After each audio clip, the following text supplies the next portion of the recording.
ठीक है। Welcome to PW only I. स्वागत है आप सभी लोगों का हमारे आज के सेशन में और आपकी प्रारंभ बैच में।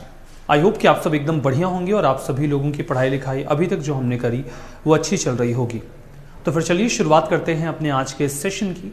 As you can see many of you have already joined me in this class. I can see Prachi, Sunny, Nisha, Sharif, Prem, Lavanya, Ram, Vidya, Khushi, Ayushi, Aman, Lokesh, Pooja, Sneha, Geetika, Sanika, Megha, Pramila, Satyam,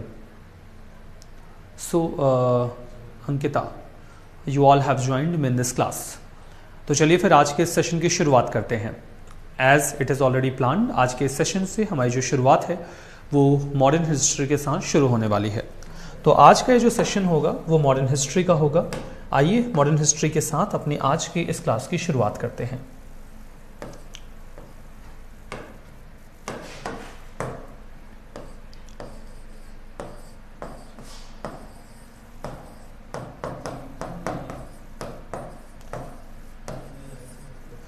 modern history के साथ आज के इस सेशन की हम शुरुआत करेंगे।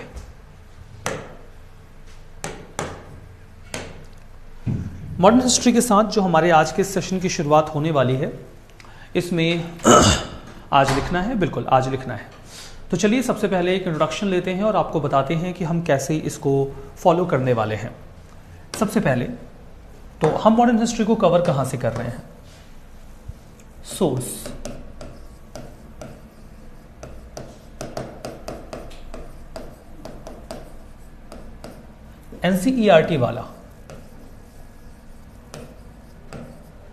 NCERT वाला बुक जो है, हम वहीं से अपनी इस मॉडर्न हिस्ट्री को कवर करने वाले हैं।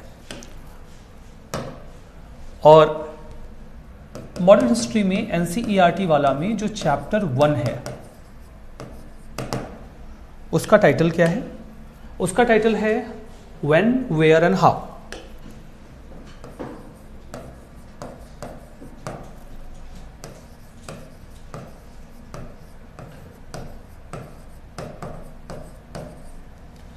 ये चैप्टर 1 का टाइटल है। यहीं से हमारी शुरुआत होगी। व्हेन, वेयर एंड हाउ से हमारी शुरुआत होगी। तो हम सबसे पहले तो NCERT वाला की शुरुआत करेंगे और दूसरा NCERT वाला में जो चैप्टर नंबर 1 है वो chapter number 1 when, where and how है। ठीक है, चलिए अब देखिए, समझिए इस बात को।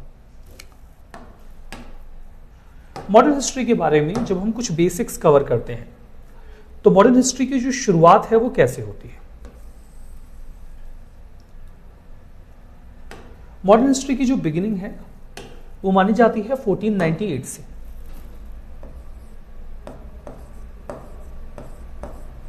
1498 is considered as the beginning of modern history। और ये कब तक चलता है?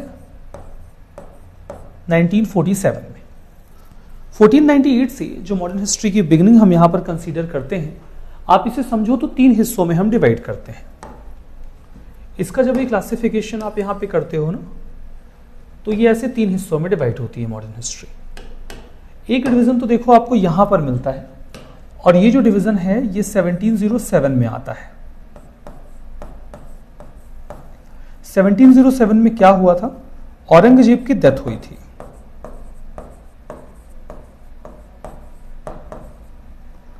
औरंगजेब की डेथ हुई थी। तो औरंगजेब की डेथ के पहले की जो हिस्ट्री है ना, वो लार्जली यूरोपियन कंपनीज की हिस्ट्री है। और यहां पर 1498 में क्या हुआ था? 1498 में पोर्चुगीज अराइवल हुआ था। पोर्चुगीज अराइवल का क्या मतलब है? आप लोगों ने एक इंसान का नाम सुना होगा, वास्को डी गामा का। वास्को डी गामा इसी साल इंडिया आया था। और वास्को डी गामा के 1498 में इंडिया आने से जो मॉडर्न हिस्ट्री है उसकी शुरुआत हो जाती है। अब 1498 से 1707 के बीच में हम देखते हैं तो मुगलों के टाइम फ्रेम के पैरेलली यहां पर यूरोपियन कंपनीज का दौर रहता है। ये यूरोपियन कंपनीज का समय है, era of European companies.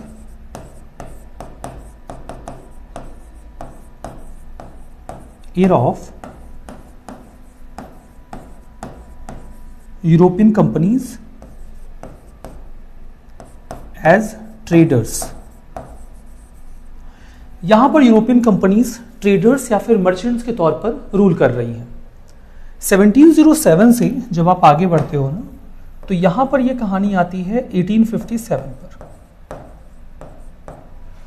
European companies के इस दौर से 1707 ऑनवर्ड जब हम बढ़ते हैं तो ब्रिटिश ईस्ट इंडिया कंपनी यहां पर डोमिनेट हो जाती है। ठीक है,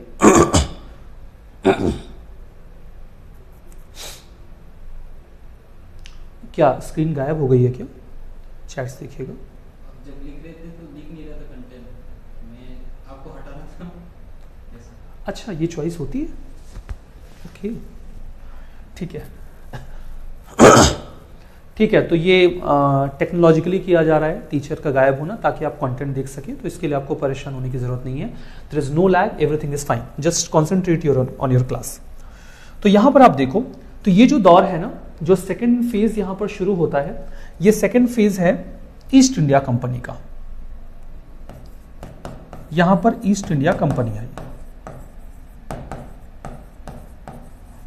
East India Company as political power. यहां पर ईस्ट इंडिया कंपनी भारत के ऊपर कब्जा करना शुरू कर देती है। और 1857 से 1947 के बीच का समय अलग है।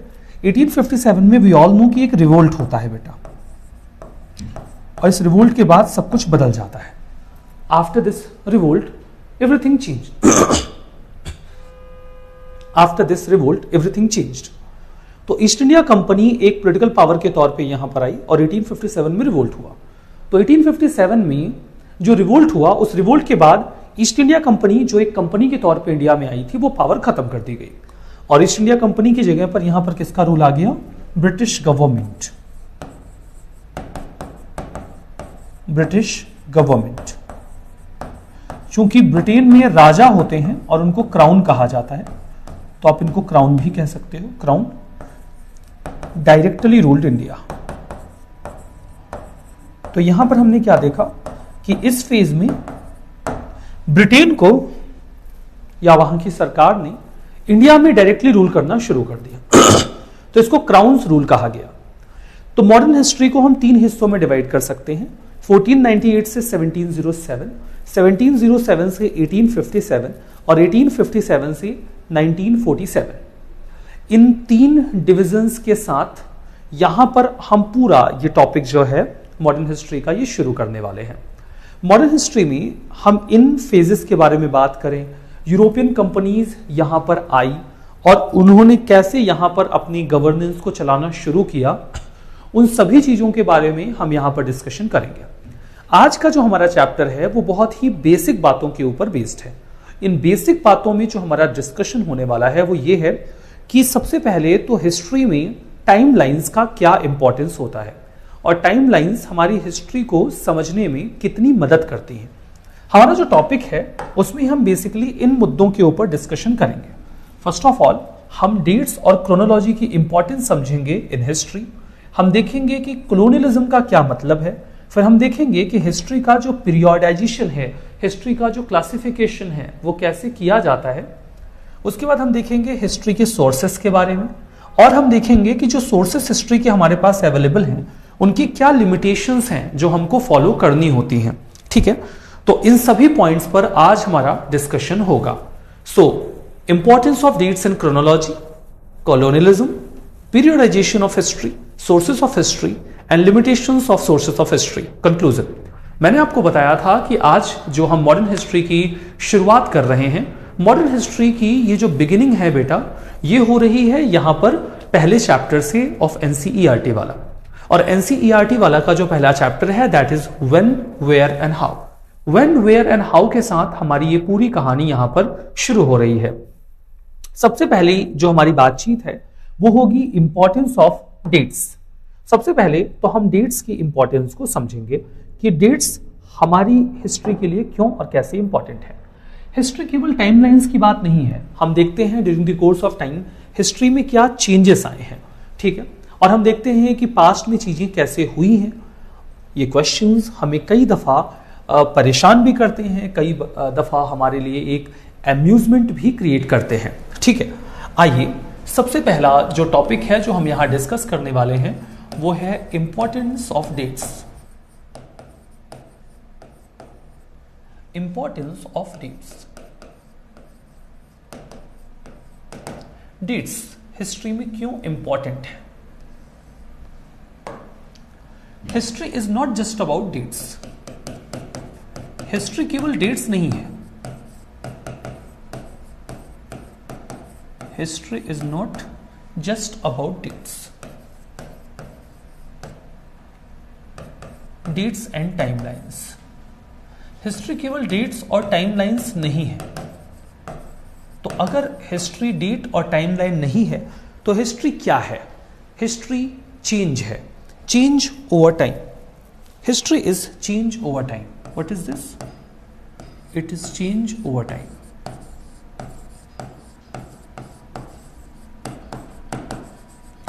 समय के साथ हिस्ट्री में जो चेंज होता है हम इसे यहां पर कनेक्ट करते हैं। क्या कोई बैकग्राउंड नॉइज है क्या? As they are saying, just check.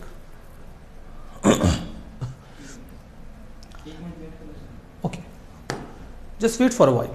Let the noise be okay. Just wait for a while.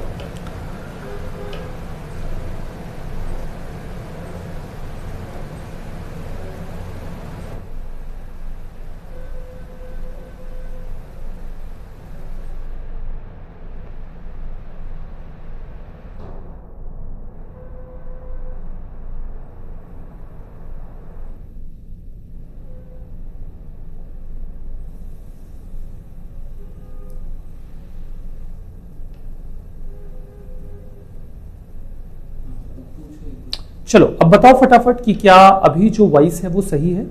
मुझे फटाफट बताओ कि is voice okay? When I say change over time, what do I mean? Change over time का क्या मतलब है? Change in politics, change in politics, change in economy,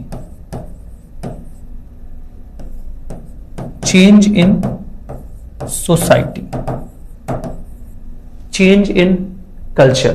बेहतर है? चलो बच्चों, बहुत बढ़िया। Change in religion and culture, change in technology, change in technology. तो इन सब में जो चेंज हुआ है during the course of time, हम उस चेंज को स्टडी करते हैं और उस चेंज को जिसको हम स्टडी करते हैं उसे ही हम यहां पर समझते हैं एज पार्ट ऑफ हिस्ट्री। ठीक है, तो ये चेंज का जो पार्ट है वो हमने यहां पर समझा। चेंज में आप देखो कुछ बातें आप और भी समझते हो। आज भी जो हिस्टोरियंस हैं वो टाइमलाइन का इस्तेमाल करते हैं वॉर्स एंड मूवमेंट्स को समझने के लिए, और हमें बताते हैं कि कैसे सिटीज डेवलप हुई, कैसे किंगडम्स बने, कैसे आइडियाज का स्प्रेड हुआ। और चेंज हमें बहुत सारी बातें समझाता और बताता है। चेंज जो है ना, आज भी even today timeline is used, even today timeline is used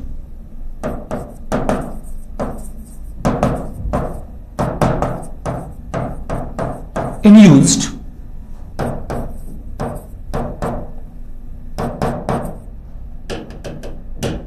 to understand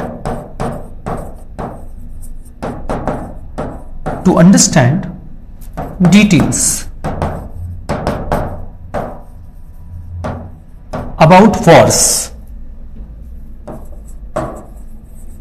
past में जो वॉर्स लड़े गए वो कैसे थे, कैसे मूवमेंट्स चले, कैसे सिटीज डेवलप हुई, कैसे किंगडम्स बने। ठीक है, कैसे मूवमेंट्स चले, कैसे सिटीज बनी, एंड कैसे किंगडम्स यानी कि राज्य बने। अगर हम डेट्स और क्रोनोलॉजी की मदद से यह समझने की कोशिश करते हैं कि कौन सी चीज कब हुई, तो तो चीजों को समझना बहुत ही ज्यादा आसान हो जाता है। It becomes genuinely very much important. कुछ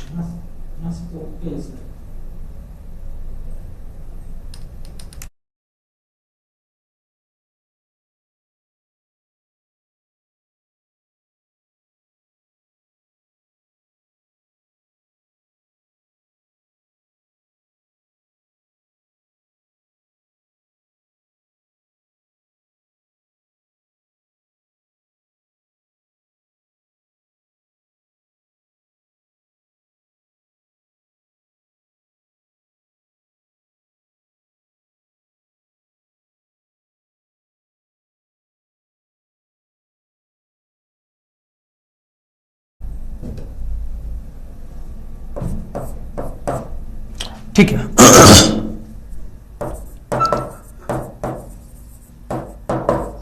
एडवर्टीजमेंट्स इन colonial period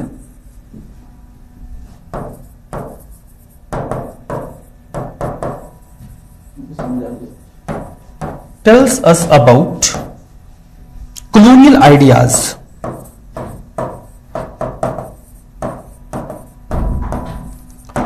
मतलब समय, डेट्स, टाइम्स इतनी ज्यादा इंपॉर्टेंट होती हैं कि आप कॉलोनियल पीरियड के जब एडवर्टीजमेंट्स को देखते हैं ना, तो आपको पता चलता है कि उस समय के लोग कैसे सोचते थे, उनका थॉट प्रोसेस क्या था।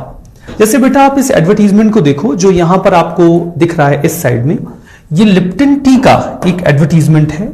ये टी कंपनी आज भी फंक्शनल है और इसको आप आज भी देख सकते हैं।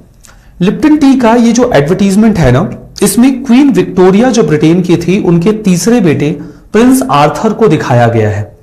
प्रिंस आर्थर को एक चाय के एडवर्टीजमेंट में दिखाने का क्या पर्पज हो सकता है?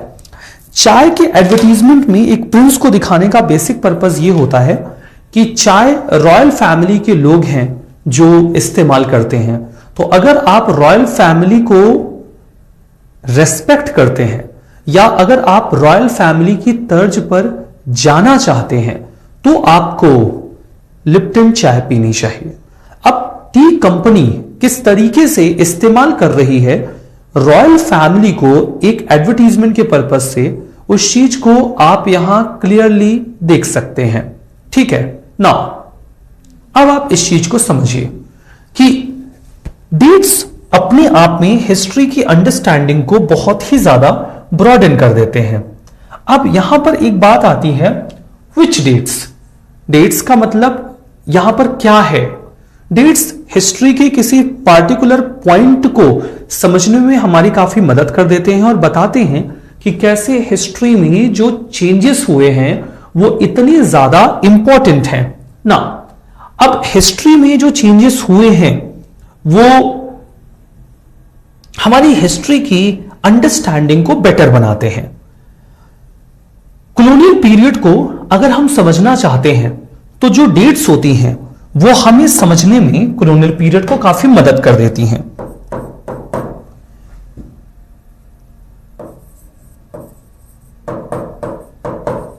British colonialism, British colonialism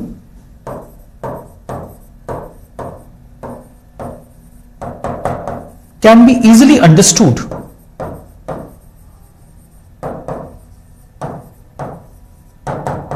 with the help of dates, with the help of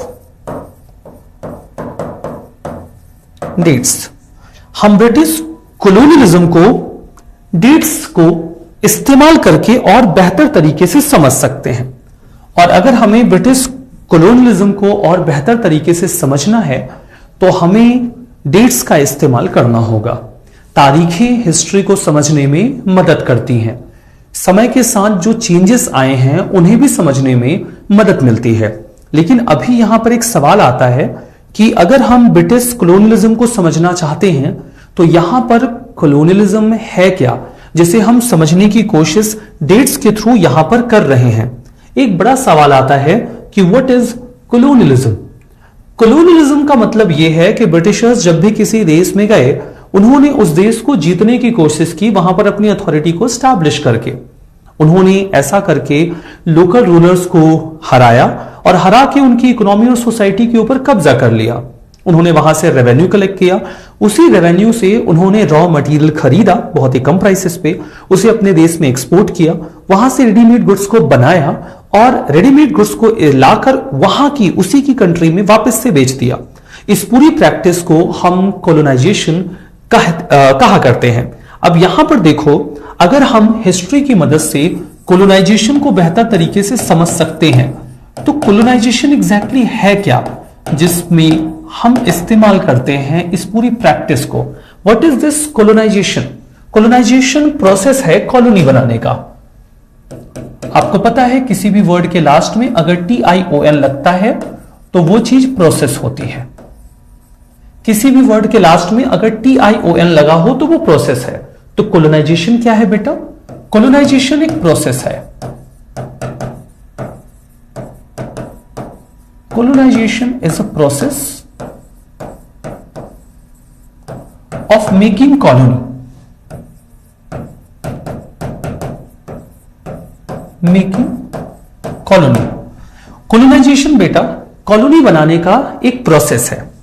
colonisation में क्या होता है बच्चा? What happens in colonization? Colonization में सबसे पहले तो होती है एक कॉलोनियल पावर। कोलोनाइजेशन में देखो दो फैक्टर्स होते हैं या दो एलिमेंट्स होते हैं, टू एलिमेंट्स। एक होता है कोलोनाइजर और दूसरे होती है कॉलोनी। जैसे हमारे केस में कोलोनाइजर थे ब्रिटिश और कॉलोनी थी इंडिया। ब्रिटिशर्स ने इंडिया को कॉलोनी बनाया। ब्रिटिशर्स ने इंडिया को कॉलोनी बनाया तो ब्रिटिश कोलोनाइजर कहे गए। ठीक है, और इंडिया को कॉलोनी कहा गया।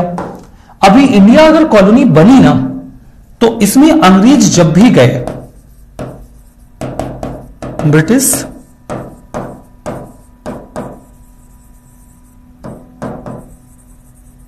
Captured territories through trade.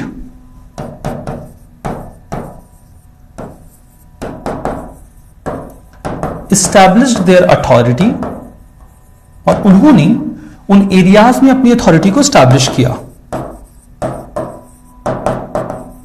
like India,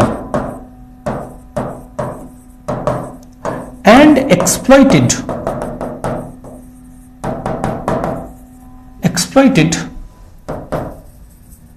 their resources। और उन्होंने जिसे भी कॉलोनी बनाया उनके रिसोर्सेस को एक्सप्लॉइट किया। उनके रिसोर्सेस को जब यहां पर एक्सप्लॉइट किया गया है बेटा, तो उन्होंने चीप रॉ मटेरियल खरीदा।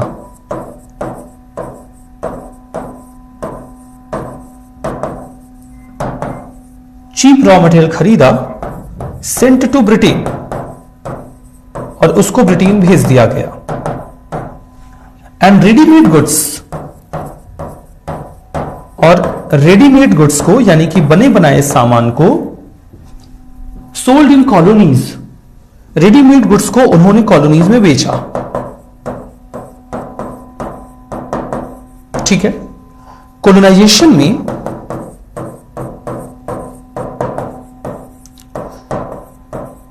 इकोनॉमिक कंट्रोल तो देखो बेटा प्राइमरी होता है,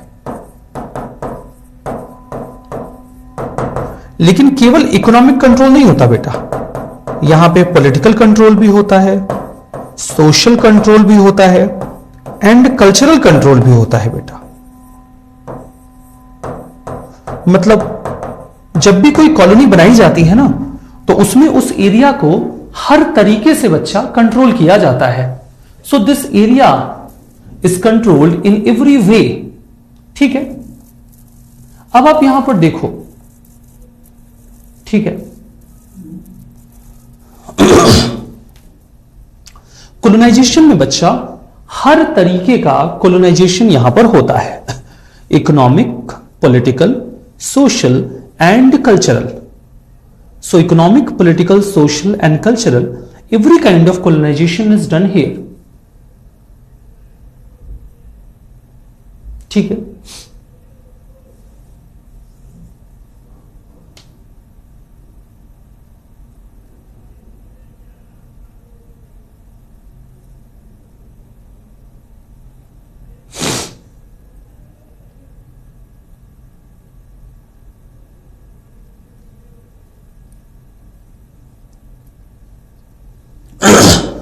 बताओ, इसको लिख लिया, फटाफट बताओ।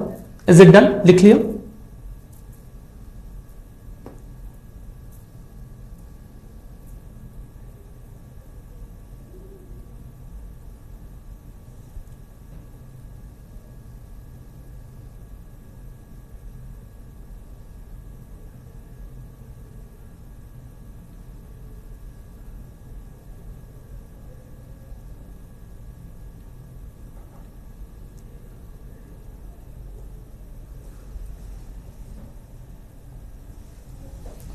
ठीक है। अब देखो बेटा,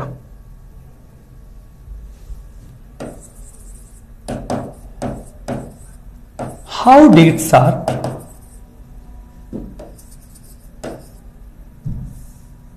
how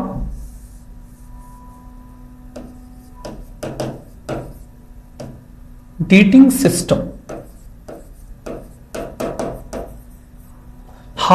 system was determined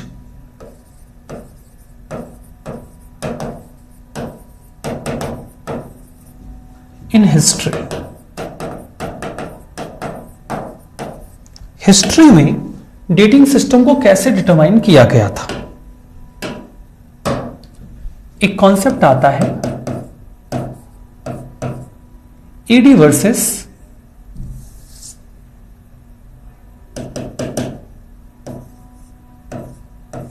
BC and AD oblique BCE and CE. ये कैसे काम करता है आइए बताते हैं। How does it work?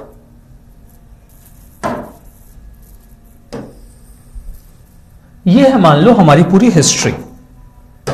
इस हिस्ट्री को हम दो हिस्सों में डिवाइड करते हैं और हिस्ट्री को जब हम यहां पर दो हिस्सों में डिवाइड करते हैं तो यहां पर इसको हम मानते हैं 0 और हम ये मानते हैं कि इस पॉइंट से हिस्ट्री शुरू हुई 0, या फिर हम इसको मान लेते हैं डे 1।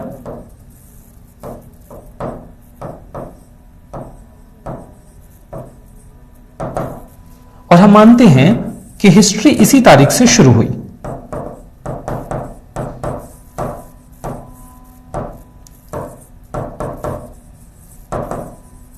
History started here.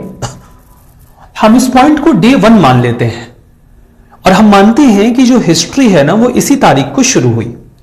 अब सवाल यह है कि अगर आप इसे डे 1 मान रहे हैं तो आखिर इस दिन में ऐसा क्या खास है कि हम इसे डे 1 मान रहे हैं? आखिर इस दिन ऐसा क्या खास हुआ था? कुछ तो बहुत खास होना चाहिए उस दिन, जिस दिन से हम माने कि इस दिन से हिस्ट्री की शुरुआत हुई। ठीक है, तो डे 1 अगर हम इसे मान रहे हैं तो आप इसे समझिए कि यह दिन है जिस दिन क्राइस्ट का जन्म हुआ। यह दिन क्या था? यह दिन था बर्थ ऑफ क्राइस्ट।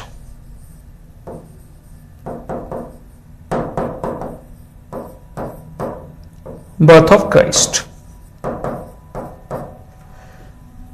क्राइस्ट के बर्थ को हमने पहला दिन माना। हमने कहा कि इस दिन जिस दिन क्राइस्ट का जन्म हुआ उस दिन से हिस्ट्री की शुरुआत हुई। इसके बाद जो कुछ भी है वो है एनो डोमिनी। वो है एनो डोमिनी। एनो डोमिनी का मतलब हुआ कि इसके बाद जो भी तारीख होगी हम उसे एडी में लिखेंगे। हम उसे किस में लिखेंगे? एडी में। जैसे कि 100 एडी, 500 एडी, 1000 एडी, 1500 एडी और 2025 एडी। हम इसको कैसे लिखेंगे? हम इसको लिखेंगे 100 AD, 500 AD, 1000 AD, 1500 AD, 2025 AD आज क्या चल रहा है बेटा? 2025 एडी। अब सवाल यह है कि ये जो आप एडी लिख रहे हो इसका मतलब क्या है? What is the meaning of this AD? ये जो वर्ड आपने लिखा एडी, इस एडी का मतलब क्या है? तो बेटा ये जो एडी है ना, इसका मतलब है एनो डोमिनी। अब आप कहेंगे सर ये एनो डोमिनी क्या है? तो मैं कहूंगा बेटा एनो डोमिनी एक लैटिन वर्ड है, एक लैटिन वर्ड है। अब आप कहेंगे सर ये लैटिन क्या है? मैं कहूंगा कि लैटिन एक लैंग्वेज है यूरोप की, जैसे भारत की लैंग्वेज है संस्कृत, बहुत पुरानी है, वैसे ही लैटिन वहां की एक बहुत ही पुरानी लैंग्वेज है और ये लैटिन वर्ड है एनो डोमिनी। अभी जो एनो डोमिनी लैटिन वर्ड है इसका मतलब क्या होता है? इसकी मीनिंग क्या होती है? इसकी मीनिंग होती है in the era of Lord या in the era of Christ. इसकी मीनिंग होती है in the era of Christ. चूंकि जो पहला दिन है उसको हम क्राइस्ट का बर्थ मान रहे हैं, तो इसीलिए हमने ये मान लिया कि अब हम लोग जिस समय में रह रहे हैं ये क्राइस्ट का एरा है। तो चूंकि ये क्राइस्ट का एरा है इसीलिए हम इसको लिखेंगे एडी। तो ये तो बात सही हुई कि ठीक है, जिस दिन क्राइस्ट का बर्थ हुआ उस दिन से हमने हिस्ट्री की शुरुआत मानी और उसके बाद जो भी वक्त बीत रहा है हम उसे एडी में मेंशन करते हैं। एडी का मतलब होता है एनो डोमिनी। एनो डोमिनी एक लैटिन वर्ड है जिसका मतलब होता है in the era of Christ, यानी कि क्राइस्ट के एरा में। हम सभी लोग आज क्राइस्ट के एरा में रह रहे हैं। अब सवाल हुआ कि भाई चलो क्राइस्ट के एरा से आपने हिस्ट्री की शुरुआत मान ली, कोई बात नहीं, लेकिन क्या क्राइस्ट के एरा के पहले हिस्ट्री में कुछ हुआ ही नहीं? और अगर क्राइस्ट के एरा के पहले यानी कि क्राइस्ट के जन्म के पहले हिस्ट्री में जो कुछ हुआ है आखिर हम उसे कैसे लिखेंगे? उसके लिए भी तो हमें कुछ न कुछ व्यवस्था करनी पड़ेगी। ये हुआ कि हाँ ठीक है, उसके पहले जो कुछ भी होगा हम मान लेंगे कि वो क्राइस्ट के पहले हुआ, बिफोर क्राइस्ट हुआ। तो हम इसको ऐसे लिख देंगे 100 BC, हम इसको लिख देंगे 500 BC, हम इसको ऐसे लिख देंगे 500 BC, 1000 BC, 5000 BC, ठीक है। हम इसको लिख देंगे 10,000 BC। अब इसमें BC का मतलब क्या है? BC का मतलब है बेटा बिफोर क्राइस्ट। यहां BC का मतलब है बिफोर क्राइस्ट, यानी क्राइस्ट के जन्म के पहले। तो डेटिंग सिस्टम में वर्ड्स इस्तेमाल किए गए वो एक था BC और दूसरा था AD। BC और AD को हमने शुरू कहां से माना? क्राइस्ट के जन्म के साथ। और क्राइस्ट के जन्म से आगे की कहानी को हमने AD में लिखा और क्राइस्ट के जन्म के पहले की कहानी को हमने BC में लिखा। अब आपको यह भी समझ में आया कि यह कहानी जीरो से पीछे की ओर जाती है और यह कहानी जीरो से आगे की ओर जाती है। तो अगर मैं कहता हूं कि 100 BC से 100 AD के बीच में कितने साल हैं, तो आपको समझ में आएगा, ठीक है। 100 BC से 100 AD के बीच में जो ये पूरा टाइम फ्रेम है, ये जो पूरा समय है, ठीक है, हां, 100 BC से 100 AD के बीच का जो टाइम फ्रेम है इसको हम क्या मानते हैं बेटा? इसको हम मानते हैं इन जनरल 200 ईयर्स, ठीक है, 200 ईयर्स। अभी मुझे बताओ कि 1000 BC से 500 AD के बीच में कितने साल हैं? मुझे बताओ 1000 BC से 500 AD के बीच में कितने साल हैं? मेरा सवाल है 1000 BC से 500 AD के बीच में कितने साल हैं?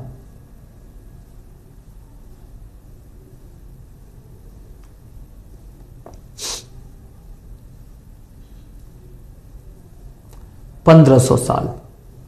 1500 साल, बिल्कुल सही बेटा, बिल्कुल सही।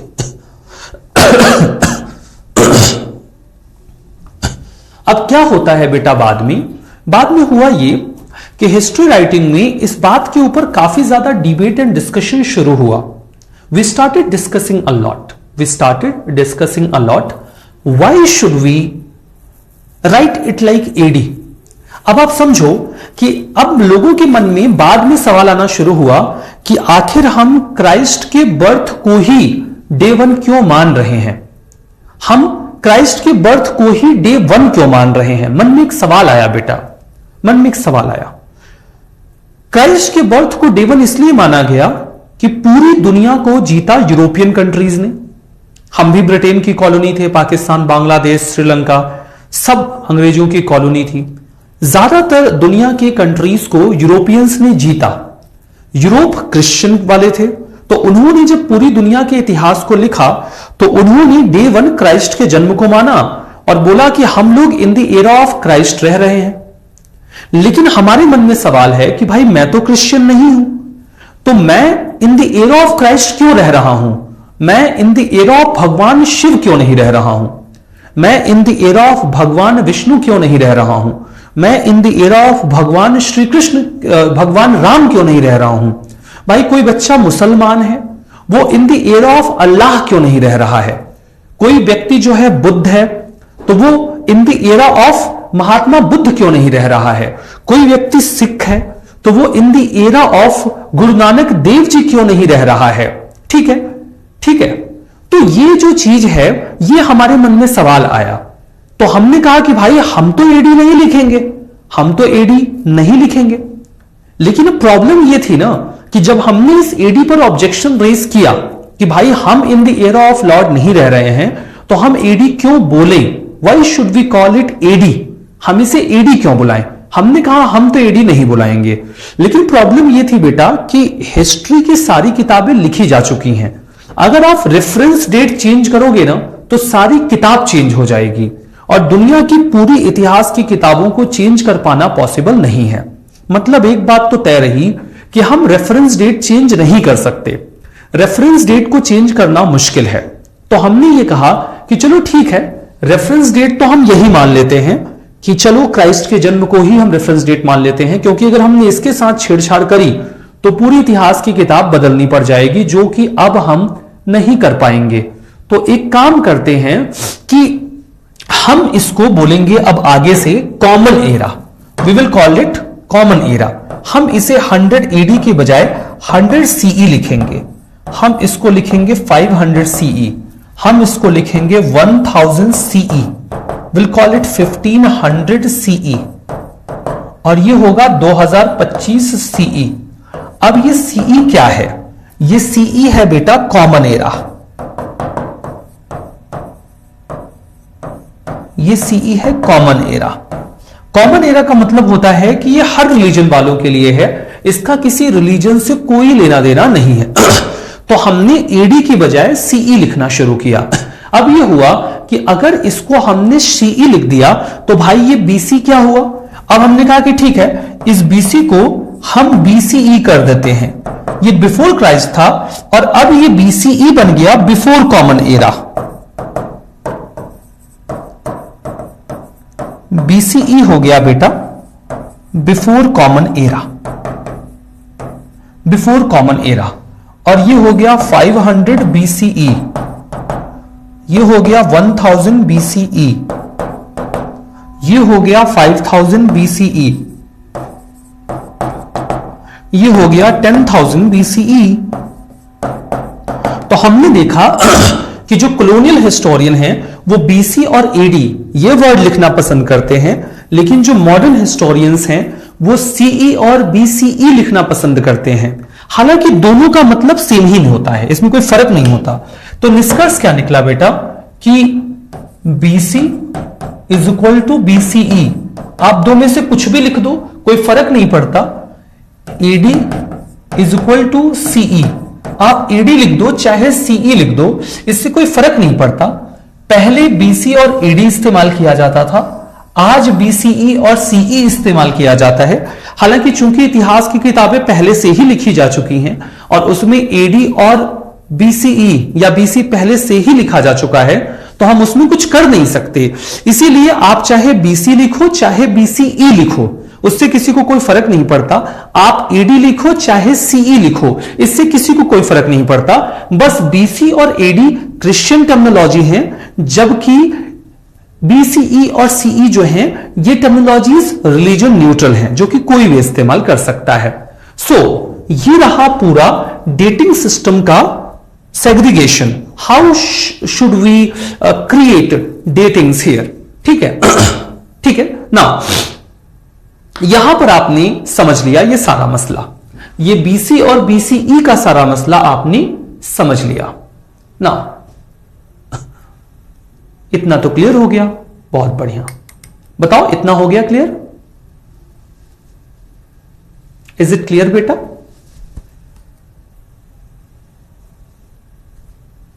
आर्यन बेटा थोड़ा सा एफर्ट करो बेटा, जितनी प्यार से और आसान भाषा में मैंने समझाया है, अगर आप इसे भी नहीं समझ पाए हो तो आपको कोई नहीं समझा पाएगा बेटा, बिलीव मी, मेरा भरोसा करो। अपने दिमाग को एक्टिव करो, ज्यादा इधर उधर की बातें मत सोचो, किसी की टेलीग्राम आईडी पर ध्यान मत दो, अपनी क्लास पर ध्यान दो, सब समझ में आएगा। This is the easiest explanation of AD and BC। कोई इससे आसान नहीं समझा सकता बच्चा, ठीक है। चलो, अगर आप ये समझ गए ना, तो अब हमारा एक मसला आता है कि हिस्ट्री को हम कैसे सेग्रीगेट करते हैं एंशिएंट, मिडिवल और मॉडर्न में। हाउ डू वी पीरियोडाइज मतलब हिस्ट्री में हिस्टोरिकल पीरियड्स का डिवीजन। अब यहां पर आता है बेटा division of historical periods.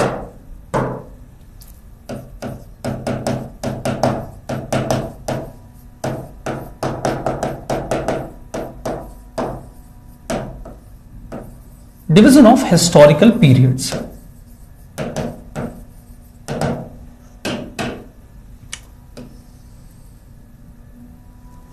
Historical periods का डिवीजन इंडियन हिस्ट्री में कैसे किया गया? बेटा एक ब्रिटिश हिस्टोरियन रहे हैं, और जो ब्रिटिश हिस्टोरियन थे बच्चा, उनका नाम हुआ करता था बच्चा जेम्स मिल। उन्होंने 1817 में एक 3 वॉल्यूम किताब लिखी, a history of British India. तो बच्चा एक व्यक्ति हैं जिनका नाम है जेम्स मिल। जेम्स मिल कौन है बच्चा? ये ब्रिटिश हिस्टोरियन है, यानी कि अंग्रेज हैं। ये ब्रिटिश हिस्टोरियन है, और बच्चा इन्होंने एक किताब लिखी, और इनकी बुक का टाइटल है बेटा a history of British India.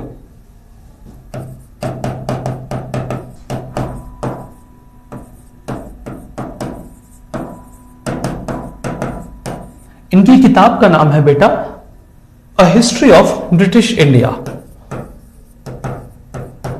इनकी किताब किस साल आई थी बच्चा? 1817 में आई थी। इन्होंने यहां पर इंडियन हिस्ट्री को 3 हिस्सों में क्लासिफाई किया। इन्होंने क्लासिफिकेशन दिया इंडियन हिस्ट्री का।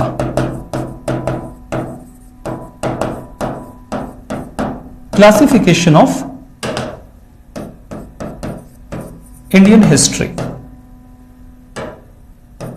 इन्होंने बच्चा इंडियन हिस्ट्री को 3 हिस्सों में डिवाइड किया, और इंडियन हिस्ट्री का इनका जो डिवीजन था बेटा 3 हिस्सों में, वो क्या था? इनका डिवीजन था बेटा Hindu history,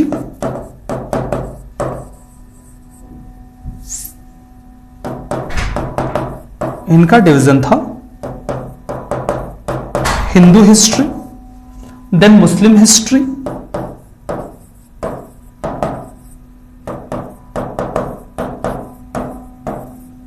and then British history.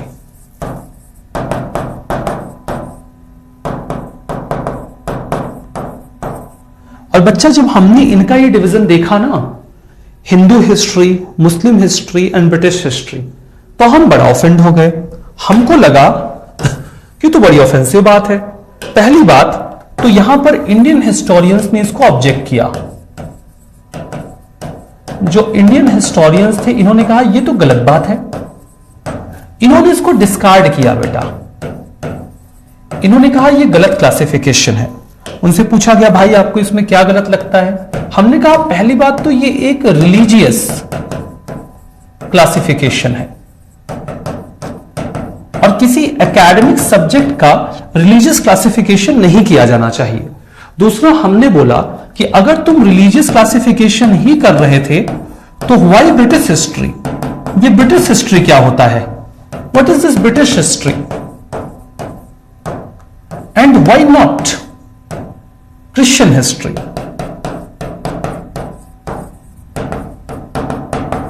Why not Christian history?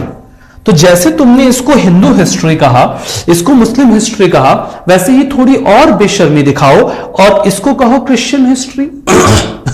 Why you are doing this? ठीक है, तो इसको भी थोड़ा सा सही करो। तो मॉडर्न हिस्टोरियंस ने इसको डिस्कार्ड किया, इस क्लासिफिकेशन को, और मॉडर्न क्लासिफिकेशन निकल कर आया।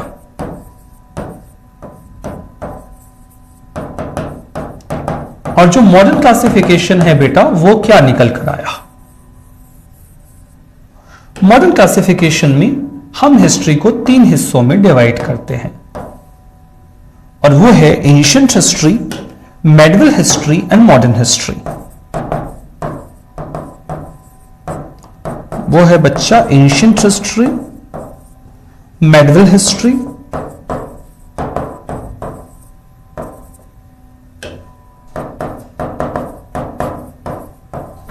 And modern history.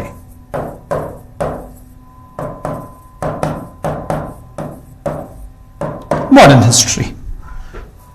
तो बेटा ये हमारे इंडियन हिस्टोरियंस ने क्लासिफाई किया। समझ गया बच्चा?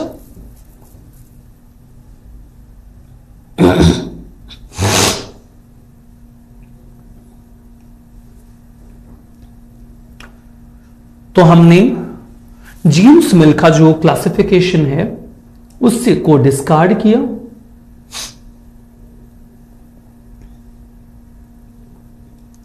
और मॉडर्न क्लासिफिकेशन किया।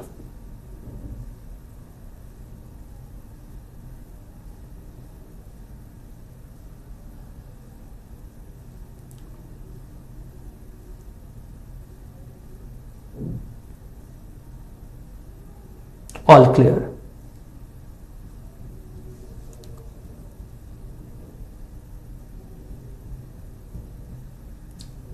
ठीक है, तो division of historical period is done.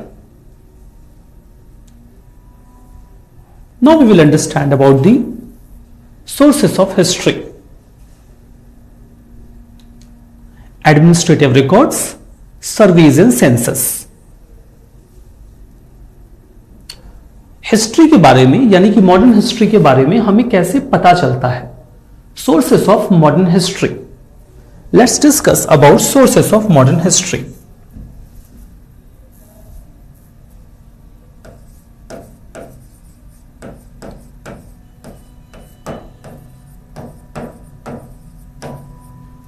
Sources of modern history. Modern history के बारे में हमें जो कुछ भी पता है वो कैसे पता है? अब मॉडर्न हिस्ट्री के जब सोर्सेस के बारे में हमारी बातचीत होती है तो आप इसको दो हिस्सों में डिवाइड कर सकते हो.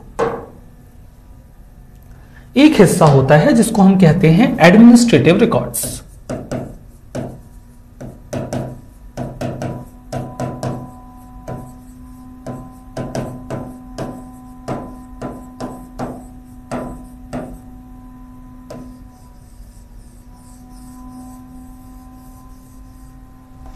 और दूसरा होता है सेंसस एंड सर्वे.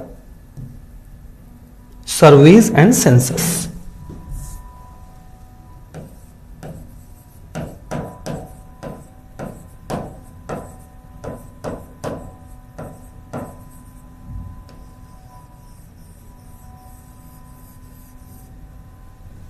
दूसरा हिस्सा होता है सर्वेज एंड सेंसस. ठीक है, दूसरा हिस्सा है बेटा surveys and census.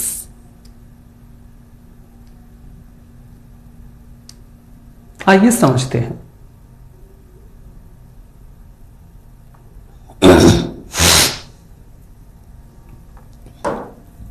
Surveys and census.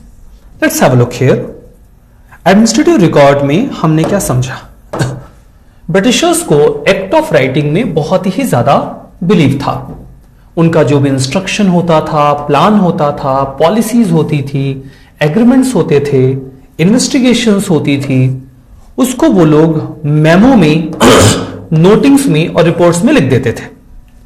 उन्होंने सभी इंपॉर्टेंट डॉक्यूमेंट्स को और लेटर्स को रिकॉर्ड रूम्स में एडमिनिस्ट्रेटिव इंस्टीट्यूशंस के अटैच करके रखा। ठीक है। स्पेशलाइज्ड इंस्टीट्यूशंस बनाए गए जैसे कि आर्काइव्स और म्यूजियम्स, जहां पर इन चीजों को प्रिजर्व करके रखा गया। इन डॉक्यूमेंट्स को स्किल्ड कैलीग्राफिस्ट वो लोग होते हैं जो अच्छी राइटिंग में लिखते हैं, तो अच्छे अच्छे कैलीग्राफिस्ट ने इनको लिखा, इनको प्रिंट किया गया। मल्टीपल कॉपीज इन रिकॉर्ड्स की मेंटेन की जाती थी और अलग अलग गवर्नमेंट डिपार्टमेंट्स में हमको इनके रिकॉर्ड्स मिल जाएंगे। National archives of India 1920s में बनाया गया, और नेशनल आर्काइव्स ऑफ इंडिया जो यहां पर बनाया गया है ना बेटा, जो नेशनल आर्काइव्स ऑफ इंडिया यहां पर बनाया गया है, उसमें हमें बहुत सारे रिकॉर्ड्स मिल जाते हैं। न्यू दिल्ली को जब बनाया गया तो नेशनल म्यूजियम और नेशनल आर्काइव्स दोनों को वाइसरॉय पैलेस में, वाइसरॉय के पैलेस में यहां पर स्टैब्लिश कर दिया गया। तो नेशनल आर्काइव्स ऑफ इंडिया में हमें उनके बहुत सारे जो डॉक्यूमेंट्स हैं वो मिल जाते हैं। ठीक है। अब आप यहां पर समझो, इस चीज को आप यहां पर समझो। British believed in writing.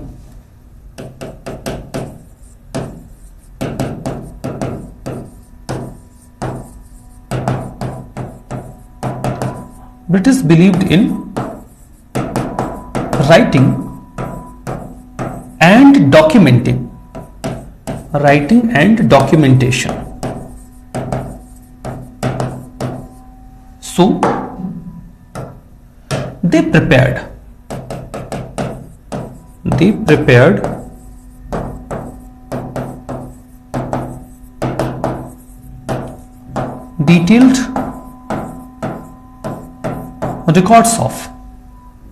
Records किसकी? Detailed records of policies,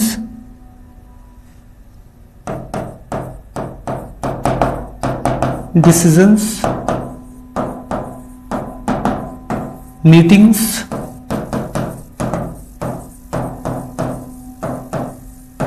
agreements,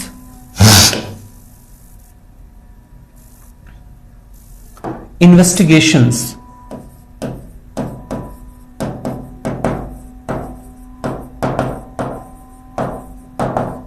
etcetera, वो इनका डिटेल्ड डिस्कशन या डिटेल्ड रिकॉर्ड यहां पर मेंटेन करके रखते थे।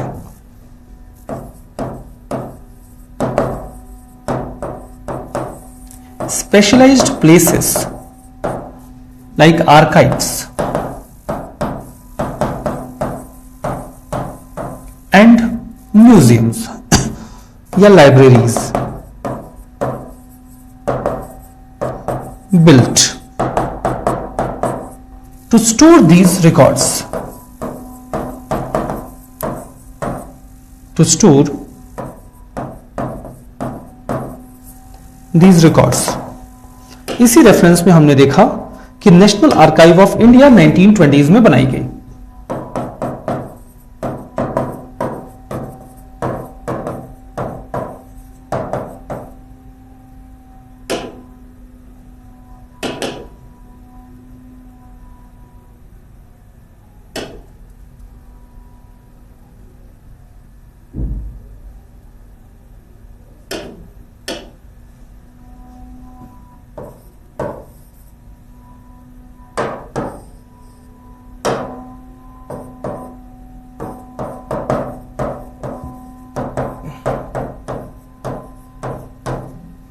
नाइनटीन 1920s में नेशनल आर्काइव ऑफ इंडिया में को यहां पर बनाया गया।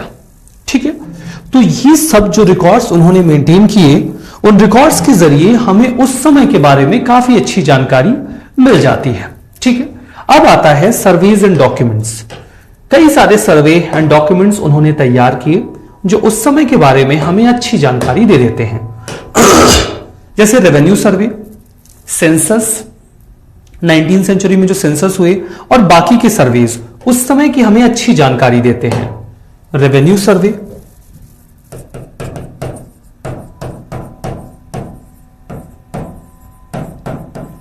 रेवेन्यू सर्वे से हमें लैंड रिकॉर्ड्स मिल जाते हैं, लैंड रिकॉर्ड्स मिल जाते हैं। लैंड रिकॉर्ड्स एंड टैक्सेशन की जानकारी हमें रेवेन्यू रिकॉर्ड से मिल जाती है। इसके अलावा सेंसस, सेंसस जो किया गया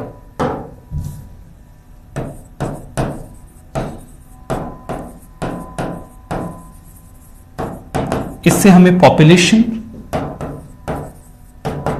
कास्ट और रिलीजन और लोग क्या काम कर रहे थे, ऑक्यूपेशन, मॉडर्न हिस्ट्री में हमें इसके बारे में वहां से जानकारी मिल जाती है। तो रेवेन्यू रिकॉर्ड्स एक तरीके की जानकारी का सोर्स है, सेंसस एक अलग तरीके की जानकारी का सोर्स है।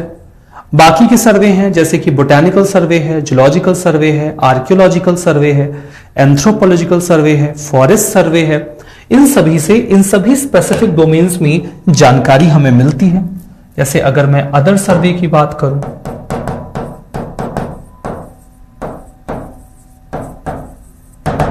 तो यहां पर आप देखो बोटैनिकल सर्वे है,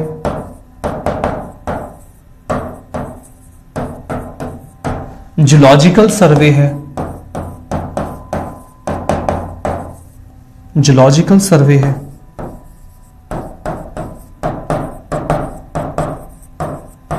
एंथ्रोपोलॉजिकल सर्वे है,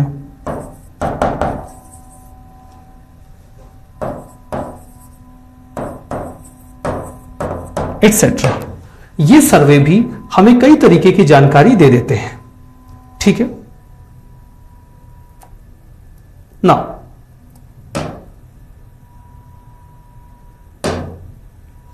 इसके अलावा आर्कियोलॉजिकल सर्वे है, एटसेट्रा के बजाय यहां पर दो और ऐड कर लो।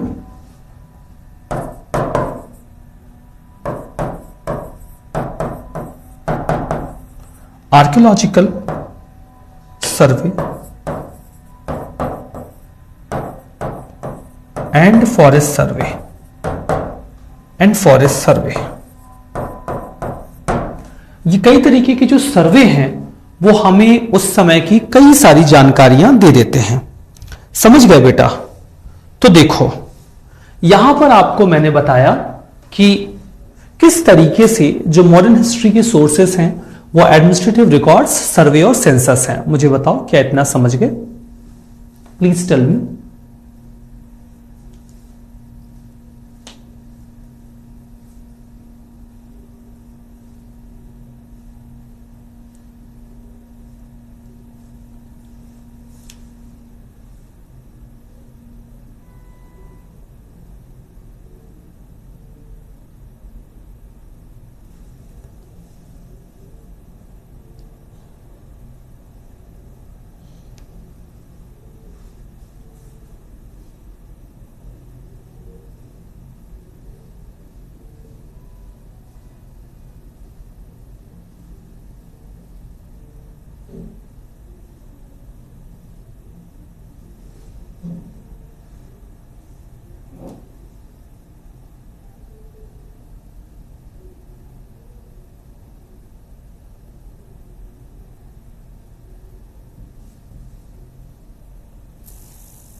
चलो बात करते हैं लिमिटेशंस की।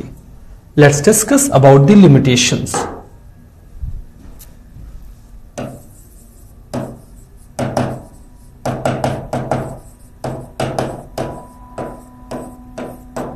लिमिटेशंस ऑफ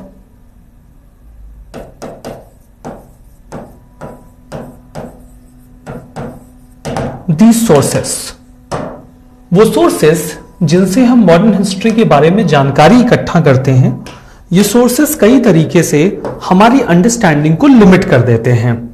एग्जाम्पल के तौर पर ऑफिशियल रिकॉर्ड्स जो हैं वो ब्रिटिशर्स का पर्सपेक्टिव ही बताते हैं, इंडियंस का पर्सपेक्टिव हमें यहां पर नहीं पता चल पाता है।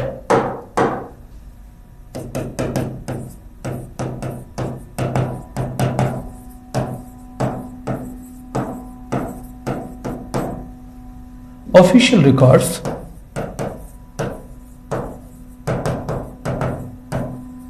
ओनली ब्रिटिश पर्सपेक्टिव,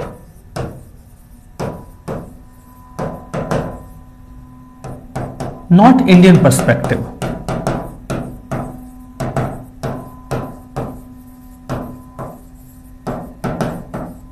इंडियंस क्या सोचते थे उस समय, उनका क्या रवैया था ब्रिटिशर्स को लेकर, उनकी क्या सिचुएशन थी, उस बारे में तो हमें यहां से कुछ पता नहीं चलता है।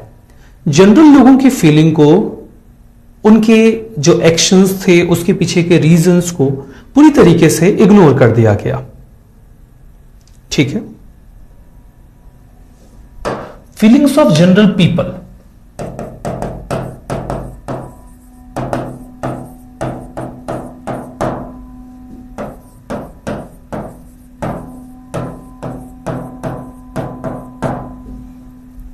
their feelings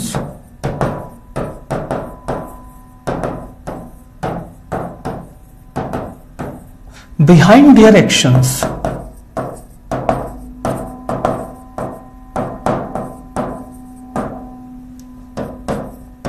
totally ignored.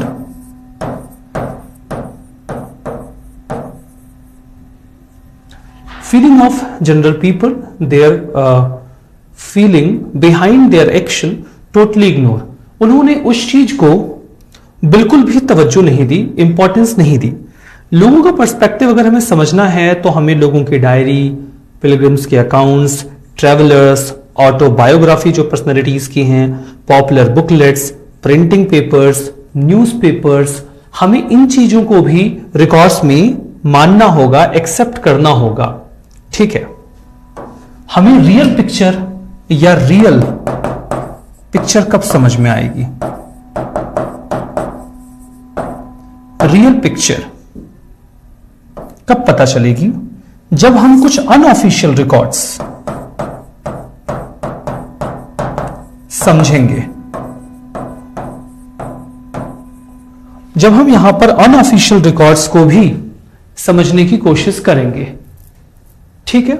Unofficial records में क्या आता है बेटा? अनऑफिशियल रिकॉर्ड्स में आप देखो, लोगों की diaries,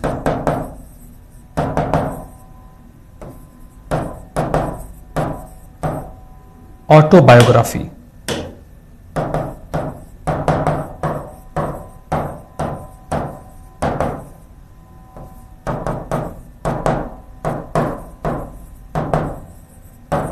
pilgrims account,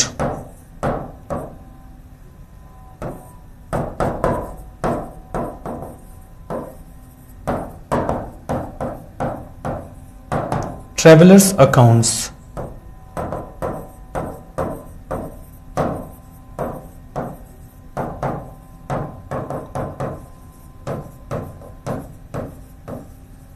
popular books and newspapers. जब हम इन सबको पढ़ेंगे ना, तब जाके हमें उस समय की रियल पिक्चर का पता चलेगा या अंदाजा लगेगा। मुझे बताओ, इतना समझ गए? Could you all understand this?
चलिए कंक्लूड करते हैं। हिस्टोरिकल डेट्स एक लिमिट से ज्यादा एम्फेसाइज नहीं की जानी चाहिए। वो रेफरेंस पॉइंट के तौर पर तो जरूरी हो गई हैं, लेकिन हमें ह्यूमन हिस्ट्री को डेट्स के बाहर निकालना होगा। क्रोनोलॉजिकल फ्रेमवर्क हमें एक अच्छा अकाउंट देते हैं, पैटर्न देते हैं, प्रोग्रेशन बताते हैं, लेकिन डेट्स के अलावा हमें जो कैजुअल लिंक्स हैं, कॉन्टेक्स्ट हैं, सोसाइटी, कल्चर और सिविलाइजेशन के बारे में जो बाकी की बातें हैं, उन्हें भी समझना होगा। हालांकि इन बातों को समझना बिना डेट्स के थोड़ा सा डिसऑर्डरली होगा और वैल्यूएबल इंसाइट को निकाल पाना मुश्किल होगा। इसलिए हिस्टोरिकल डेट्स बहुत जरूरी हैं। हमें हिस्टोरिकल डेट्स के ऊपर फोकस जरूर से करना चाहिए, लेकिन ऐसा करते वक्त जो इसेंस है हमें उसे नजरअंदाज नहीं करना चाहिए। ये तो इस चैप्टर का कंक्लूजन रहा, और इस तरीके से जो हमारा चैप्टर नंबर 1 है वो यहां पर खत्म होता है। चैप्टर नंबर 1 के बाद chapter number 1 is over here, और इसके बाद शुरुआत होती है चैप्टर नंबर 2 की। चैप्टर नंबर 1 एक बहुत ही छोटा सा चैप्टर था, लेकिन चैप्टर नंबर 2 इतना छोटा चैप्टर नहीं है। और फिर यहां पर आता है chapter 2।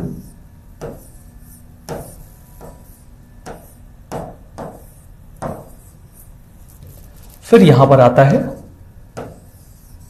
Chapter 2, from trade to territory. Trade to territory ये हमारा चैप्टर नंबर 2 है। आइए डिस्कशन करते हैं अपने चैप्टर नंबर 2 पे, जो होगा ट्रेड टू टेरिटरी।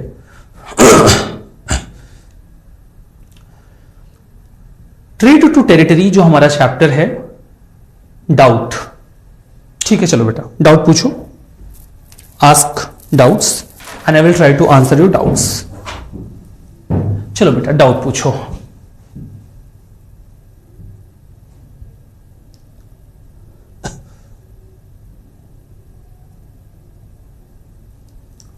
चलिए जेन्युइन डाउट पूछना, कोई भी फालतू सवाल पूछोगे I will not entertain.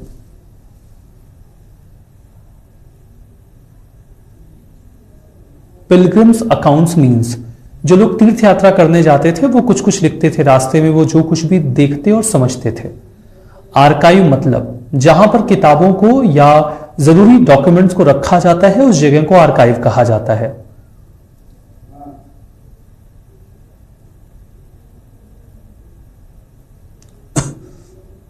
Memos papers को किसी चीज को ब्रीफली लिखा जाता है तो उसको मेमो कहा जाता है। एंथ्रोपोलॉजिकल सर्वे, एंथ्रोपोलॉजिकल सर्वे ह्यूमंस का जो नेचर है, कैरेक्टर है, उनकी जो एथनिसिटी है, उसका रिकॉर्ड होता है।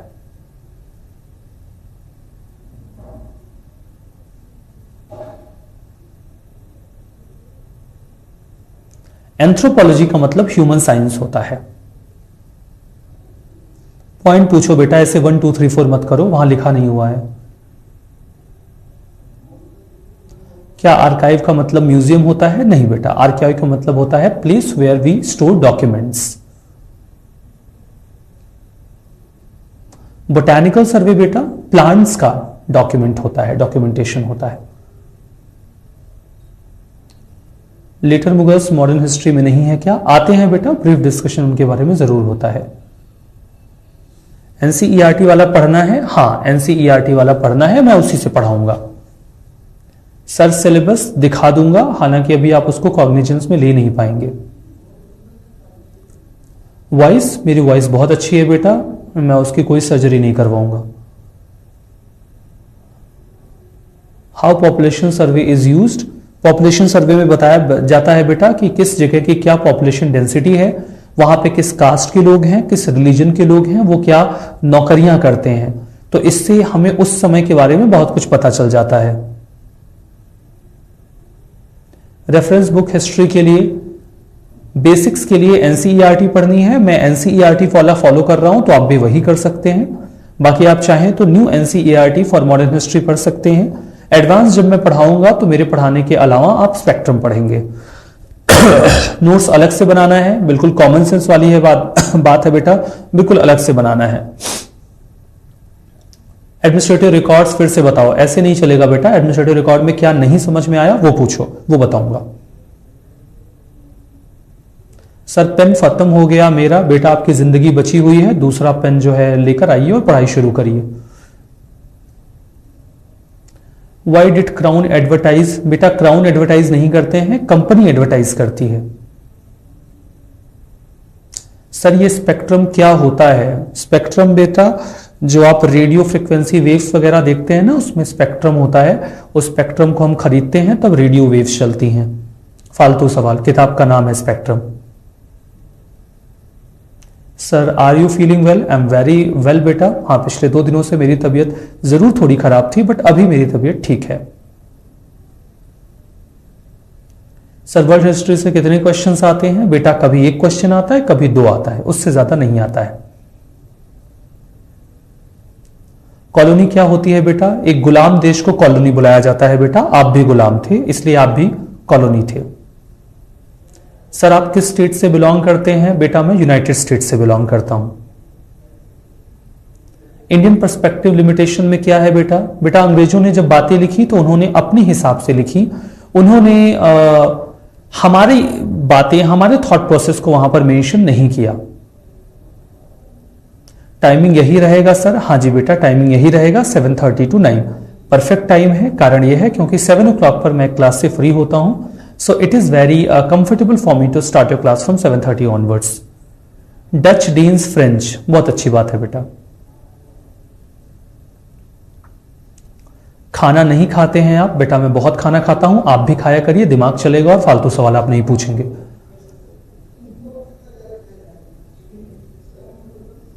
सर मॉडर्न से कितने क्वेश्चन आते हैं? बेटा 6 से 7 क्वेश्चन प्रीलिम्स में आते हैं, 2 से 3 क्वेश्चन मेंस में आते हैं।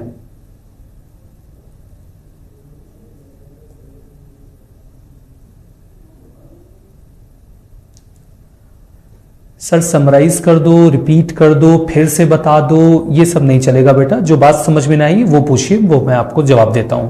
एनीथिंग दैट यू मिस्ड, आपको बिल्कुल बाउंस कर गया तो मतलब आपने ध्यान से पढ़ाई नहीं है, क्योंकि इसमें तो कुछ था ही नहीं बाउंस करने वाला, मतलब आपका कंसंट्रेशन कहीं और था, तो ऐसा नहीं चलेगा। ये वो वाली क्लास नहीं है जब आप स्कूल में बचपन में पढ़ते थे, मास्टर बोलता था बेटा 100 बार पढ़ा, 100 बार पूछोगे तो 100 बार बताऊंगा। नहीं नहीं नहीं, यहाँ ये सब नहीं होता। 100 बार क्यों पूछोगे भाई? दिमाग नहीं चल रहा क्या? एक बार में क्यों नहीं समझ आ रहा? एक बार में ध्यान से कॉन्सेंट्रेट करके समझो। 100 बार नहीं पढ़ाया जाता यहाँ। एक बार में ध्यान से समझो, जो डाउट आ रहा है उस डाउट को पूछो, स्पेसिफिक डाउट पूछो, मैं उस डाउट को क्लियर करूंगा। मैं इतना टेक्निकल तरीके से बिल्कुल नहीं पढ़ाता कि आपको जो है 10 बार उसको मुझसे समझना पड़े।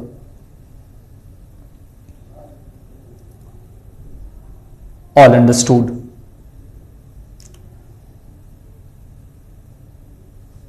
Archaeological survey, introduction of 2nd chapter.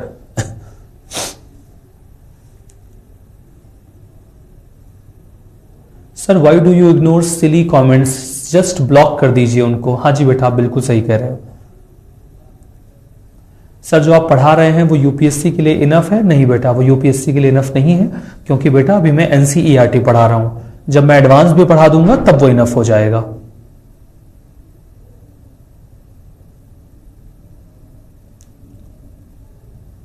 Disorderly बेटा मतलब सही ऑर्डर में, सही सीक्वेंस में चीजों का ना होना।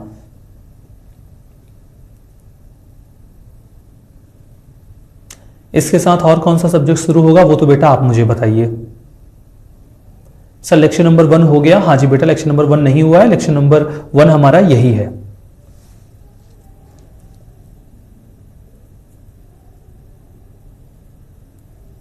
डायरी सर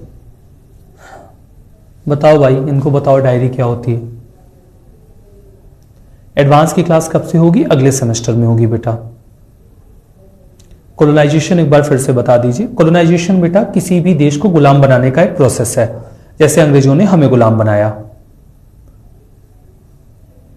डिस्कार्डेड का मतलब होता है बेटा मना कर देना। जैसे आप लोग मुझसे कोई डाउट पूछते हो, मैं डिस्कार्ड कर देता हूं, मना कर देता हूं कि बेटा आपका डाउट फालतू है, नहीं बताऊंगा, उसको डिस्कार्ड करना बोलते हैं। स्पेक्ट्रम कंपलसरी है? हाँ बेटा कंपलसरी है। वॉइस क्लियर है? बहुत अच्छी बात है बेटा क्लियर है। सर स्पेक्ट्रम ऑप्शनल के लिए? नहीं बेटा जीएस के लिए। स्पेक्ट्रम अभी पढ़नी है? नहीं बेटा, अभी नहीं पढ़नी है, अभी केवल एनसीईआरटी वाला पढ़ना है। स्पेक्ट्रम जब मैं एडवांस क्लासेस पढ़ाऊंगा तब पढ़नी है।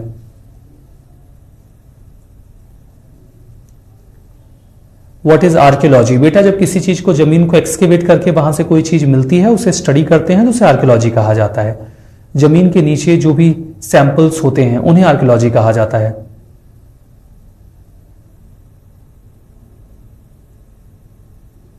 एंग्लो मैसूर वॉर सब अभी पढ़ा दूं? थम जाओ, थोड़ा धीरज रखो, भगवान पे भरोसा रखो, संतोष करो, पढ़ा दूंगा, वो भी पढ़ा दूंगा।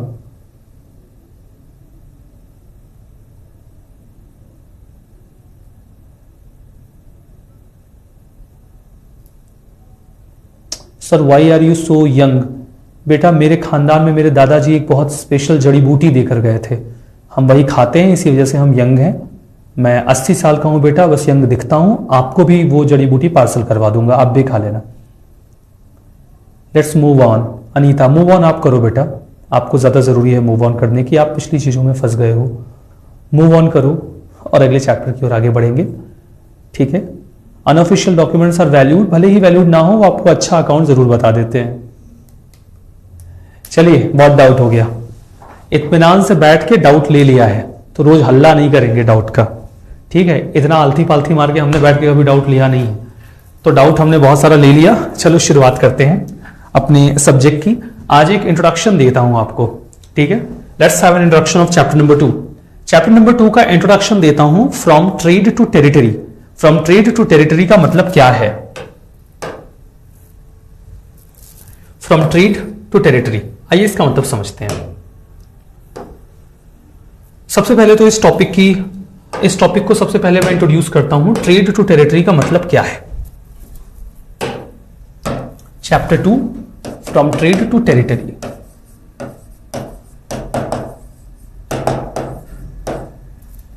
Chapter 2 from trade to territory.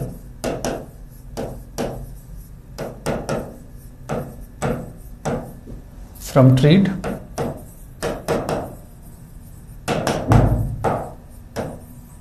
Territory.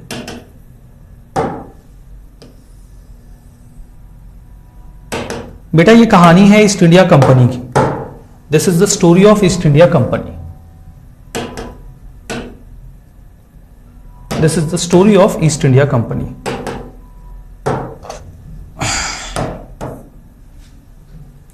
और यहां पर कहानी है बच्चा 1757 की।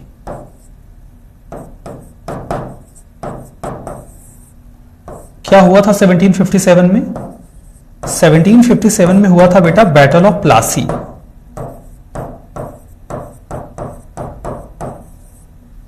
Battle of Plassey. तो यहां पर बेटा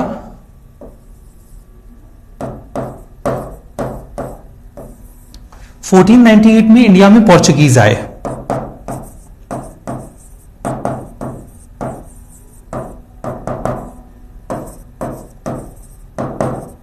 पोर्चुगीज पुर्तगाल देश के रहने वाले थे और वो इंडिया में आते हैं।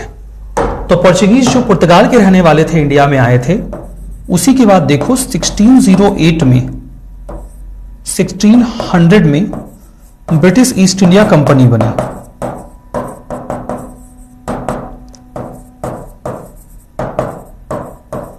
British East India Company formed in Britain. तो British East India Company was formed in Britain.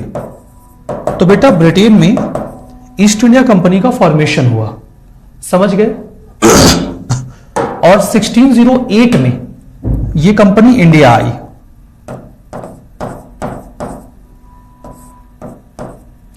East India company came to India.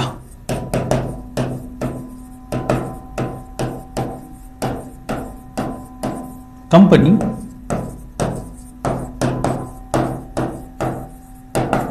Came to India. तो 1608 में ईस्ट इंडिया कंपनी इंडिया आई टू परस्यू ट्रेड, और वो यहां trade करने आए थे। बेटा 1608 से 1757 तक इस कंपनी ने यहां पर केवल ट्रेड किया। ध्यान दो, ईस्ट इंडिया कंपनी 1608 से 1757 तक इंडिया में ट्रेडर्स की तरह बिहेव करते हैं, मतलब ये मर्चेंट्स थे। ये क्या थे बेटा? ट्रेडर्स, जो यहां पर व्यापार कर रहे थे। लेकिन 1757 में इन्होंने एक लड़ाई लड़ी जिसको बैटल ऑफ प्लासी कहा गया।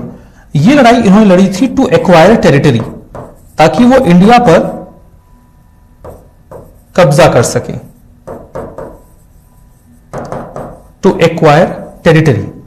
तो 1757 तक जो कंपनी केवल ट्रेड किया करती थी, 1757 के बाद उस कंपनी ने यहां पर जमीन के ऊपर कब्जा शुरू कर दिया।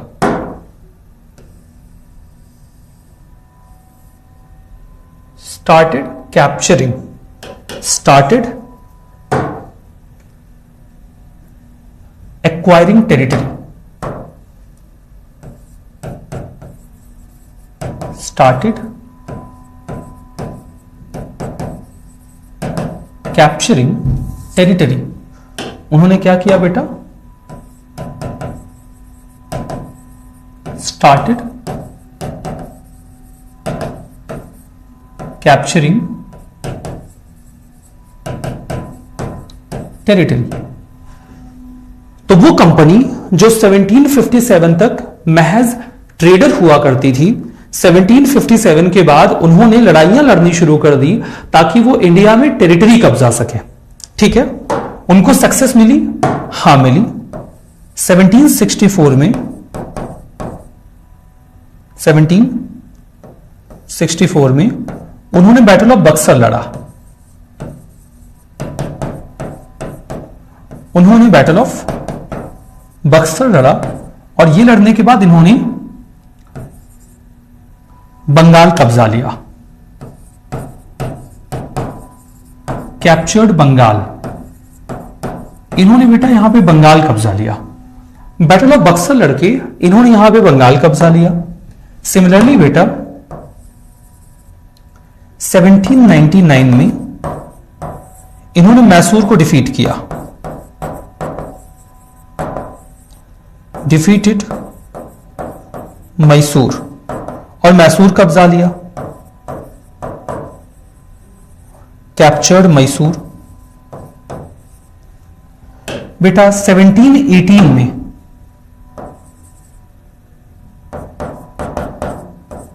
या 1818 कहो, इन्होंने मराठास को डिफीट किया।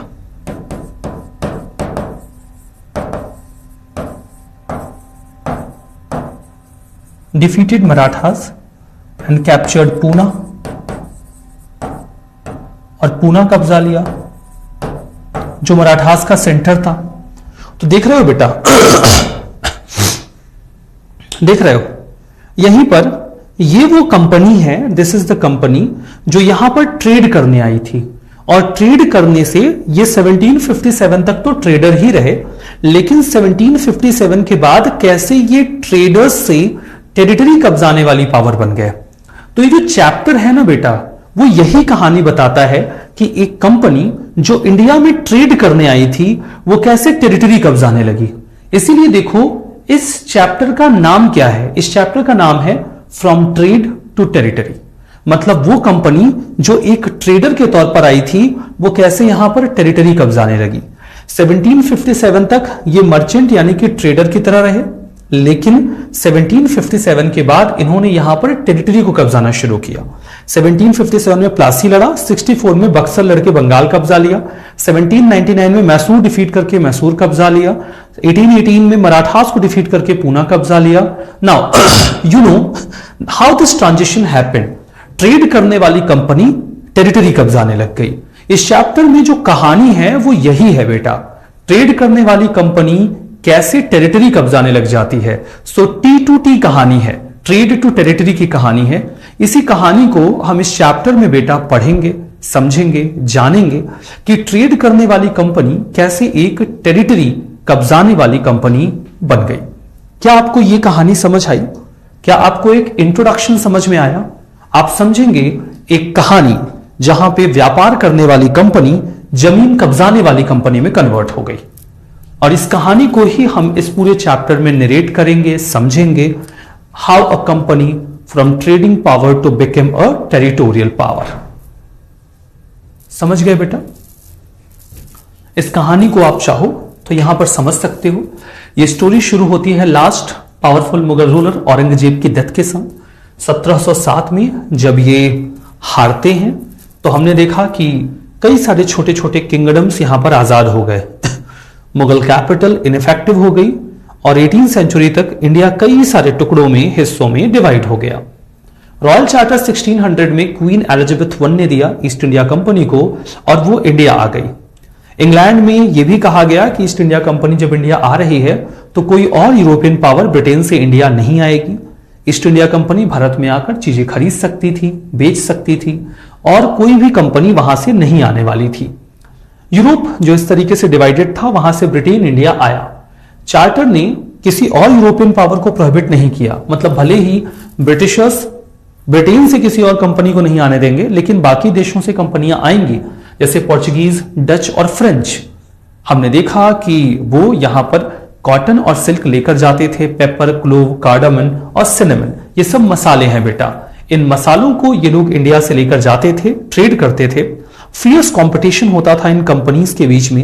ये कंपनीज अक्सर लड़ाइयां लड़ती थी, अपने ट्रेडिंग पोस्ट को फोर्टिफाई करती थी, लोकल रूलर्स के साथ भी लड़ती थी ताकि ये अपने ट्रेड को सिक्योर कर सके। पहली इंग्लिश फैक्ट्री 1651 में, नहीं ये पहली नहीं है, पहली ट्रेडिंग फैक्ट्री टेम्परली 1611 में लगी थी। हालांकि यहां पर जिन्होंने 1651 में पहली फैक्ट्री का जिक्र किया है, ये हुगली रिवर के किनारे है, कलकत्ता की बात कर रहे हैं। पहली फैक्ट्री 1611 में लगी थी, जिसका जिक्र यहां पर मेंशन नहीं किया गया है। 1611 की जो फैक्ट्री थी वो टेम्परेरी थी, वो मसूलीपट्टनम में और सूरत में दोनों में लगी थी। 1613 में पहली परमानेंट फैक्ट्री लगती है सूरत में। 1616 में पहली परमानेंट फैक्ट्री लगती है मसूलीपट्टनम में। और उसके बाद देखो बेटा 1651 में जो फैक्ट्री लग रही है, ये पहली फैक्ट्री कहां है? हुगली रिवर के किनारे। ये हमारी पहली फैक्ट्री नहीं है, ये हुगली रिवर के किनारे पहली फैक्ट्री है। समझ गए? तो आप यहां पे समझो, फैक्ट्री वेयर हाउस हुआ करती थी। पहले की फैक्ट्री में कोई चीज का प्रोडक्शन नहीं होता था। पहले की फैक्ट्री केवल चीजों को स्टोर करके रखने की जगह होती थी। Somehow these factories were place of storage, ठीक है, और भी कुछ नहीं होते थे। जैसे आज जब हम कहते हैं फैक्ट्री, तो हमारा मतलब होता है कि इन फैक्ट्रीज में चीजों को प्रोड्यूस किया जाएगा, बनाया जाएगा, लेकिन ऐसा कुछ यहां नहीं होता था। These factories were not production units, rather these factories were just warehouses। Again यहां पर जो पहली फैक्ट्री लिखी हुई है, ये अंग्रेजों की इंडिया में पहली फैक्ट्री नहीं है, ये उनकी पहली फैक्ट्री हुगली रिवर के किनारे कलकत्ता में है। पहली फैक्ट्री कहां थी बेटा? सूरत में। कब थी बेटा? टेम्परेरी 1611 में, परमानेंट 1613 में। समझ गए? इसके बाद देखो 1696 में कंपनी ने फोर्स बनाने शुरू कर दिए अपने सेटलमेंट के आसपास। कंपनी ने विलेजेस में जमींदारी राइट्स लिए। कालीकाता उनको मिल गया। कालीकाता को उन्होंने कलकत्ता में कन्वर्ट किया। आज उस शहर को कोलकाता नाम से जाना जाता है, ठीक है। उन्होंने मुगल एम्परर औरंगजेब को परस्यू किया और उनसे एक फरमान ले लिया जिसके तहत कंपनी ड्यूटी फ्री ट्रेड कर सकती थी। उन्हें कुछ खास ड्यूटी नहीं देनी पड़ती थी बंगाल में। कंपनी लालच बढ़ता गया कंपनी का, उन्होंने और कंसेशन मांगा, लेकिन वो कंसेशन उनको मिला नहीं। हालांकि औरंगजेब के फरमान ने उन्हें ड्यूटी फ्री ट्रेड राइट तो दे दिया था, लेकिन कंपनी ऑफिशियल्स अक्सर प्राइवेट ट्रेड किया करते थे और वो जो प्राइवेट ट्रेड करते थे उसके लिए भी ड्यूटी पे नहीं करते थे। इसीलिए हमने देखा कि जो कैपेबल रूलर्स थे उन्होंने रेजिस्ट किया। औरंगजेब की डेथ के बाद रीजनल पावर्स ने अपनी पावर को एसर्ट करना शुरू किया। मुर्शीद कुली खान आए बंगाल में, अलीवर्दी खान आए, सिराजुद्दौला आए, जिन लोगों ने कंपनी के इन प्रिविलेजेस को अपोज किया। और जब कंपनी ने कंसेशंस की अपनी जो बातें हैं उनको एसर्ट करना शुरू किया, तो यहां पर क्लैश बहुत ही ज्यादा प्रिवलेंट हो गए। हमने देखा कि उन लोगों ने कंपनी को कंसेशन देने से मना किया, कंपनी से जो है ट्रिब्यूट मांगा और कोई भी कॉइन्स मिंट करने का राइट नहीं दिया। इस वजह से फोर्टिफिकेशन वगैरह उन्होंने करना शुरू किया तो उसको भी रोका गया। कंपनी ने धोखेबाजी करनी शुरू की जिसकी वजह से कोलकाता को यानी कि बंगाल को लॉस होने लग गया। और जब नवाब को लगा कि ये हमारी अथॉरिटी को अंडरमाइन कर रहे हैं, तो फिर यहां पर एक वॉर की सिचुएशन बन गई।